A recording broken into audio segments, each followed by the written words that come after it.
generations as salvation. Salvation. And Jesus comes and, hey man, my name's Salvation. Would you like to be healed? This guy ain't him. This is just a man.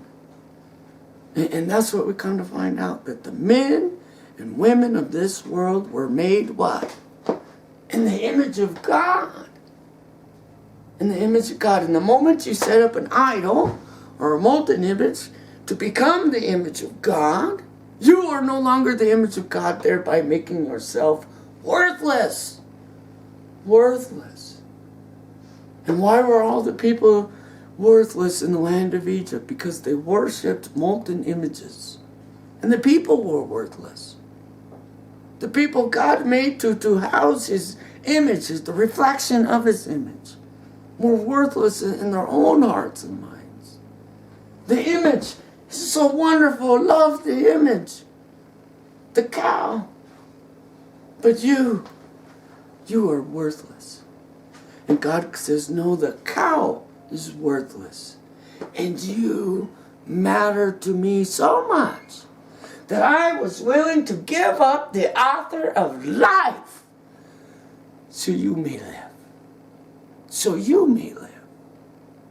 See, in the Ten Commandments, there's no mercy. Love God with all your heart, mind, and soul, or be destroyed. Do not murder, or you will be destroyed. Do not commit adultery, or you will be destroyed. And Jesus comes and says, you have broken these commandments. Oh, I never did. And he says, well, if you even look at a woman with lust in your heart, you did it. And in fact, he says, if you don't even have to kill him, just be angry. And you did it. Let me tell you what I came to free you from. Death. And your inability to escape that death. Because you guys are murdering, adultering, unbelieving people. No, we aren't. And the evidence and the proof is in the pudding when we're unwilling to care for our neighbors. No, I never miss a car payment. And I never miss an insurance payment. But my neighbor, I wouldn't piss down his throat if his lungs were on fire. And this happens every day. Preachers and teachers of the gospel fulfill those words every day. Right? Pay your tithes and look at my church and look at this beautiful building. You come worship God. I don't know about loving God, but worship God. And Jesus says, I don't care if you ever worship God. I want you to follow the commandments, because true worshipers of God worship him in spirit and in truth. In other words, they take the word of God, they put it inside them, they digest it, and then it becomes flesh. Like walking it out. In other words, the pastor and preachers and teachers of the churches shouldn't be telling you, go and do these things. He should be leading you by an example of doing these things. In other words, if you are going to go to a church, you better see a widow being taken care of. The widows being taken care of. Not the widows taking care of the pastor. No, the pastor's taking care of the widows. He's being the father to the fatherless. Not demanding you guys and putting burdens on people, but being a living example of what God wishes you to do. And that's for all of us. You know, we see our children and young men and that 20, 25, 26 years old wanting to be a preacher and a teacher of the gospel. It wouldn't give a moment of time to go visit a widow. Go befriend with the friendless. No, I ain't going to do that. Right? I'm going to go down to the food bank, get me a job, and actually distribute food to people who need it. To people who need it. Right? A lot of Christians and churches say, yeah, if we're feeding you the wrong food. No, if you're not feeding them compassion, love, and care, you are in darkness, slavery, and no knowledge of God. None. We come to see that this life is about community, one body of Christ, one body of Israel. When the quail came, God said, do not hoard it. Don't hoard the food. Don't sit there and don't go out and get more than your daily portion. And Jesus says, give us today our daily bread. How many of us are storing up food for tomorrow? In fact, a lot of people in the Christian world, the end of the world is coming. Oh, great, I better store up 6 months worth of food. They do it all the time. And yet all the while say, well, what about that guy who's lost in famine or pestilence? Yeah, he should have turned his life to God like I did. They do it all the time. Right? Oh, you better turn your life to God before the rapture comes. All this rapture teaching and all that. Oh, God's not going to put me in any kinds of pains and suffering because I'm his chosen kid. And I'll pray for you. And we kind of find out there's not a whole lot of praying in the Bible. There's some praying, but there's a lot of action. A lot of action. Peter goes over to a crippled man and they're at the temple. Crippled man, I'm going to pray for you. Jesus Christ, in the name of God. And then 10 minutes later he finishes the prayer and looks at and the reason you can't walk is because you're a sinner. But if you quit sinning, then God will heal you. Right? How many preachers and teachers do that? No, Peter walks up to the man and says, stand up and walk. Let me help you up, bud. Let me offer you my hand so I can help you up. And the guy stands up and all the people are looking, whoa, what happened here? That guy's been crippled for 38 years. And Peter's looking around, what do you think?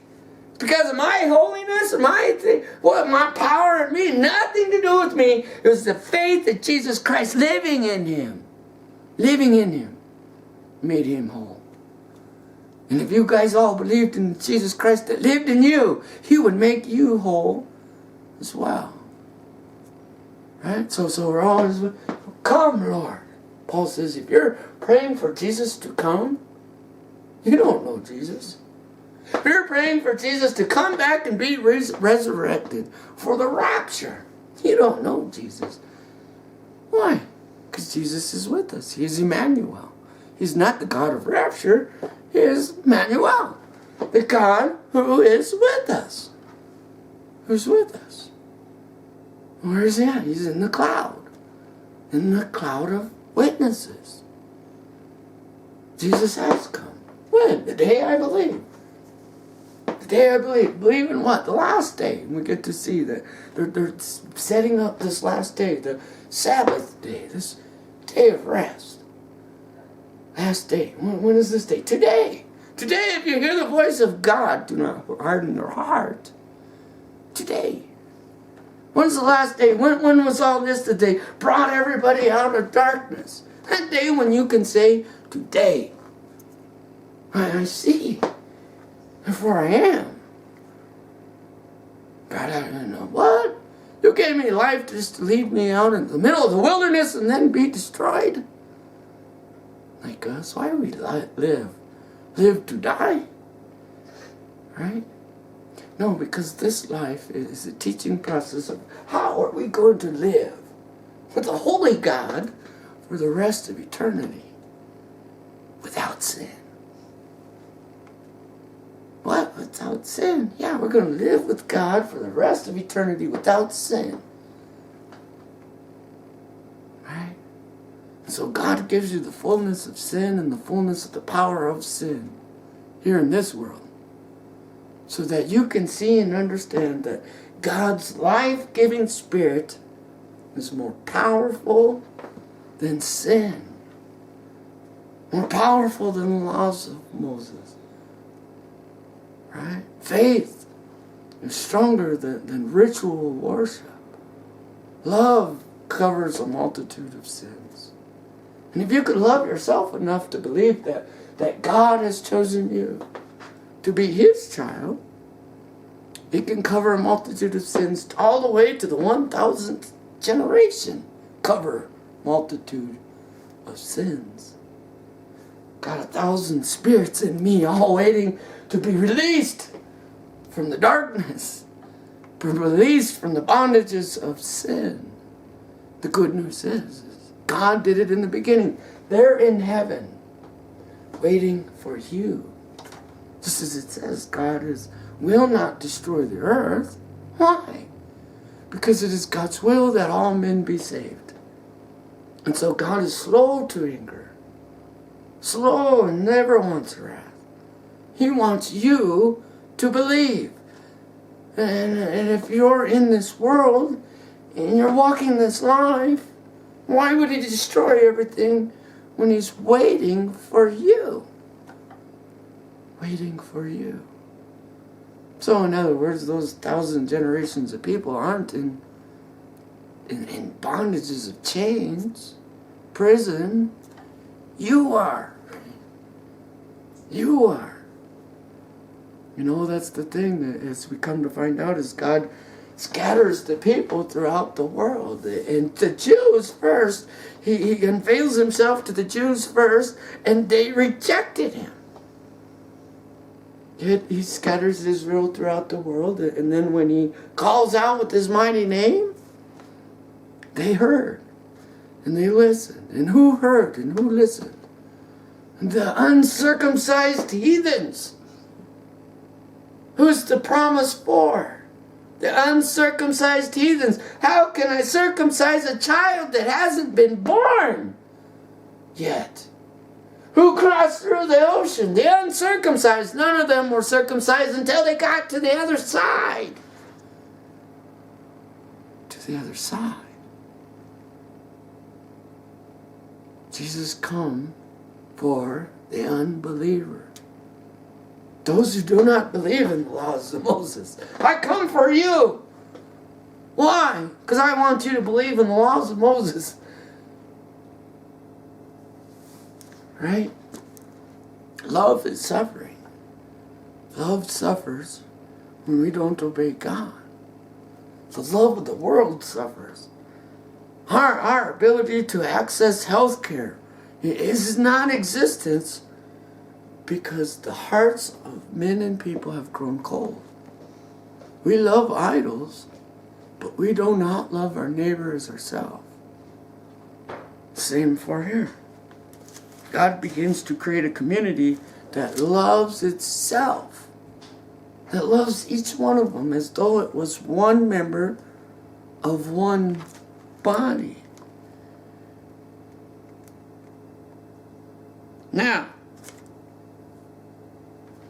Now it came about when Pharaoh had let the people go that God did not lead them away of the land of the Philistines, even though it was near. For God said, lest the people change their minds when they see war, and they return to Egypt. So God says, we're not going on a straight line, straight to Jerusalem. We're going to go and wig, zig, and zag, and all around the wilderness, or else these guys might run into a fortified city and have to engage in war. So God says, this is how we're going to do it. Not by war, not by might, but by will. Will. And this size begins to deliver them. God said, at least the people change their minds when they see war. They return to Egypt. Hence God led the people around the way of the wilderness to the Red Sea. And the sons of Israel went up in martial array from the land of Egypt. Moses took the bones of Joseph with him. For he made the sons of Israel solemnly swear, saying, God shall surely take care of you, and you shall carry my bones from here with you. Then they set out from Succoth and camped in the Ethan on the edge of the wilderness. And the Lord was going before them in a pillar of cloud by day, and he led them on the way, and a pillar of fire by night to give them light, that they might travel by day and night. Right? He did not take away the pillar of cloud by day, nor the pillar of fire by night from before the people. Now the Lord spoke to Moses, saying, tell the sons of Israel to turn back and camp before Pi-hara, between the Migdol and the sea. You shall camp in front of Baal-zephon, opposite by the sea. For Pharaoh will say of the sons of Israel, they are wandering aimlessly in the desert. The wilderness has shut them in. Thus I will harden Pharaoh's heart, and he will chase after them. And I will be honored through Pharaoh and all his army. And the Egyptians will know that I am the Lord, and they did so. Right? And so God, same thing in the book of Revelations, as we see all these 7 angels, the disaster, the end of the world. We see death itself. The death of this world as the world is rolled up like a scroll, and the sun no longer gives shine, the moon falls, and all the stars of the heavens rolled up like a scroll. Gone. Right? And so what is God delivering us from? All the things that we could not deliver ourselves from. Right? And so why is the book of Revelations blessed? Because we see the manna from heaven. We see the man. We see the promise. What is the promise? That God's word will become flesh. And you will see it when, and Moses begins to say, as they go and they cross the Red Sea, right? They're all there. And what'd you do, Moses? Bring us out here just to die, man? We argued with you for months, dude. We'll just sit here as slaves in Egypt and die fat. Die in darkness. Right? Die in slavery. Moses gets them all out there, and here they are at the Red Sea, and right? And in the book of Revelations, it says the third angel will come and turn the water into blood, and then wormwood would come and turn the water bitter, undrinkable, poison it, and all the fish would die, and then all the animals would die. Right? The firstborn would all begin to die. Right? And what does Jesus deliver us from? Is he says to John, as John's there, this is what he says to John, the eyewitness. Come here and look and observe at these things. Write it in a book. John, go reform your life. He didn't say that. Hey, John, go reform the world. Hey, John, go save the world. And I said, John, just look at this. And Moses says, hold on and be still. And here they're all looking in great fear and terror as the entire Egyptian army is barreling down on them. Just be still. Okay, we're going into the last day, the final day, that day of the Sabbath. And it's this day that God rests us from all his work. Be still. Right? And the wind began to blow, and it separates the sea. And they all cross over the Red Sea on dry ground, safe and sound. Right? Be still and know I am God. Alright, so Jesus says, enter my rest. This is the rest. These are the words that are trustworthy and true. It is finished. Now rest. Rest in God. Sister John, look at all this. And he's looking at it, and then he says, now look at all these people here. Where'd they come from, John? I don't know, Lord, only you know. And there was more people than that could be counted.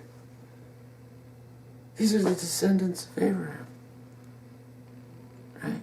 These are the ones who have been redeemed. The billions upon billions upon billions of human beings live. Right? Right? How did they get here, John? I don't know. Only you know. Right? John begins to worship the angel. He falls down and defeated Jesus. Stand up, brother. Everybody here worships God. They got here not by works, not by might. They got here by my word, which says this. This is the promise that we have that these people didn't have. And this is where our faith is in. You're forgiven. He says, through all that time in Moses, they had to prove to themselves and to the world they were God's children. And they couldn't prove it. And God said, you're forgiven. And this is the promise and the hope we have, that everybody who has been forgiven has a right to God's right hand. And to sit on that throne, which was promised to all the descendants of David. Right. You're forgiven. And I will remember your sin no more. Moses creates an intermediary, an intercessor. Moses is there on the top of the mountain. His brother, his father-in-law comes. Moses, why are you all alone? Because the only time anybody wants to talk to me is when they want to talk to God. They come to me, they talk to me, and then I talk to God. Same with the 10 Commandments. Intercessor between us and God. When you follow these rules, you may now enter the presence of God. And Jesus comes to say, you may enter the presence of God anytime you wish. As I take away the mediator, the law, and anything that would cause you not to believe, you have worth and value in God's eyes. And they've all grumbled. God, are you going to feed us? You're going to give us something to drink? Prove to us, God, we are your children. And he says, here's how I'll prove it, through one mighty miracle that no man can deny. Right? An audience, face to face. How's that? See you next time.